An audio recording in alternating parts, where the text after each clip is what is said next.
Mais um vídeo, amigo do ar-condicionado aí, dando as dicas aí pra vocês aí, tá? A gente tá passando aqui na rua, de repente a gente ouve aqui o compressor aqui, ó, armando e desarmando aqui.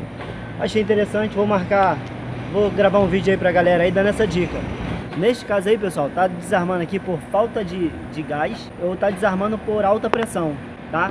Nesse caso aqui, a gente teria que botar um relé de retardo, que a placa vai proteger o sistema. Mas aqui no condensador não tem nada que proteja, então ele vai ficar armando e desarmando, armando e desarmando. Então isso ali pode quebrar o seu compressor, pode danificar aí e ter maiores prejuízos aí, tá ok? A manutenção vai ficar muito mais cara, você podendo resolver de uma forma bem simples, tá ok? Fica aí a dica aqui, ó, escuta aqui para vocês verem, ó. Arma e desarma.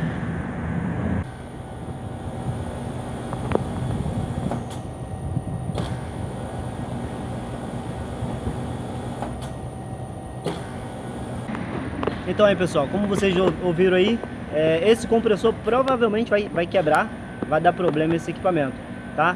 Então estamos aí para ajudar com as nossas dicas, tá ok? E caso vocês precisem aí, meu telefone tá aqui embaixo aqui no vídeo aqui, é o 965958484, Rio de Janeiro, código 21, tá ok? Deixe o seu like, não se esqueça aí de se inscrever no nosso canal, tá ok? Um abraço, até o próximo vídeo.